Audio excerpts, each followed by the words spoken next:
Hi అండి, అందరికీ నమస్కారం. Welcome to our SLVC channel. ఈరోజైతే మా క్యాటరింగ్లో బూరెలు పూర్ణాలు అంటారండి వీటిని. ఇవి చూపించాలనుకుంటున్నానండి. స్వీట్ అండి ఇది. ఈ స్వీట్ గురించి మన తెలుగు రాష్ట్రాల్లో తెలియని వాళ్ళు ఎవ్వరూ ఉండరండి. ఎందుకంటే ఇది ఫేమస్ స్వీట్ అండి. పండగ అయినా, పెళ్ళిళ్ళైనా, ఫంక్షన్ అయినా ముందుగా భోజనాల్లో వడ్డించే స్వీట్ అనేసరికి ఇదే వస్తుందండి. మన పెద్దవాళ్ళకైతే దీని తయారీ విధానం చాలా బాగా తెలుసండి. నేనైతే క్యాటరింగ్లో చేసే విధానం చూపించాలనుకుంటున్నాను మీకు. ముందుగా అయితే మేము 2 రకాల పిండిలు ఆడించి పెట్టుకుంటామండి.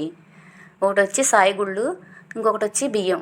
2 మెత్తగా పొడి చేసి పిండి ఆడించుకుని పక్కన పెట్టుకున్న తర్వాత ఈ రోజైతే కలిపే విధానం చూపిస్తున్నాను. సాయి పిండి వచ్చి 3 గ్లాసులు తీసుకున్నాను గిన్నెలోకి. అలాగే వరిపిండి వచ్చి 6 గ్లాసులు అండి.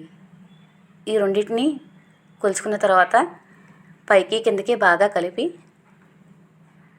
దాంట్లో కొంచెం సాల్టు, కొద్దిగా పంచదార వేసుకున్నామండి.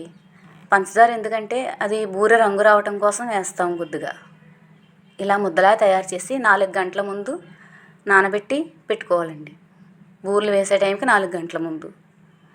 సోయా అయితే రెడీ అయిపోయిందండి. మీకు పూర్ణం చూద్దామండి ఇప్పుడు. పూర్ణానికి అయితే మేము 6 కేజీల శనగపప్పు 2 గంటల ముందు నానబెట్టి ఇలా ఉడికించుకోవాలండి. నానిన తర్వాత ఉడకబెట్టుకోవాలి. ఎలా ఉడికిందనేది బాగా మెత్తగా చూసుకోవాలండి. పప్పు పట్టుకుంటే పలుకు లేకుండా చూడాలి. అలా ఉడికిన దాన్ని నీళ్లు వార్చుకొని నీరంతా పోయిన తర్వాత ఒక గిన్నెలో వేసి ఇలాగా బాగా మెదుపుకోవాలి. మెత్తగా పప్పులు లేకుండా మెత్తగా, పప్పు గుత్తుతో అయినా సరే దేంతో అయినా మెత్తగా మెదుపుకోవాలి. ఇలా మెదిపిన దాన్ని స్టవ్ వెలిగించి 6 కేజీల పప్పుకి 6 కేజీలు బెల్లం వేసామండి మేము. బెల్లం కొంచెం మంచిది వేసుకోవాలండి, తుక్కవి లేకుండా. పంచదార వచ్చేసి 1.5 కేజీ వేసామండి. ఎందుకంటే పాకం బాగా వస్తుందండి, టేస్ట్ కూడా బాగుంటుంది పంచదార వేయటం వల్ల.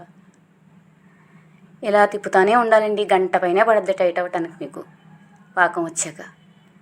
చూసారా, ఇప్పుడు టైట్ అయింది. చివరిగా దీంట్లో యాలకుల పొడి, కొద్దిగా నెయ్యి వేసి మళ్ళీ పైకి కిందకి కలుపుకోవాలండి. ఇలా తయారైన దాన్ని చల్లార్చిన తర్వాత బూరెలకు సరిపడా ఉండలు చుట్టుకోవాలండి. చిన్న సైజు అదిగోండి, ఉండలు అయితే చుట్టేసుకున్నాం. ఇప్పుడు బూరెలు వేద్దామండి. ముందుగా కలిపి పెట్టుకున్న సోయాని తీసుకొని కొంచెం పలచగా చేసుకొని మునిగేలా చూసుకోవాలి పిండి. ఉండలు దాంట్లో వేసి స్టవ్ వెలిగించి ఆయిల్ పెట్టుకున్న తర్వాత ఇలా ముంచి వేయాలండి. వేసిన వెంటనే అయితే కదపకండి, బూరెలు విడిపోతాయండి. లోపల పూర్ణం బయటకు వచ్చేస్తుంది. కొద్దిసేపు ఆగి పైకి కిందకి తిప్పుకోవాలి. బూరెలు అయితే రెడీ అయిపోతున్నాయండి. అలా దోరగా వేయించిన తర్వాత బాగా రంగు వచ్చిన తర్వాత తీసి పక్కన పెట్టుకోవాలి. బూరెలు అయితే రెడీ అయినాయండి. వీడియో నచ్చింది అనుకుంటున్నానండి.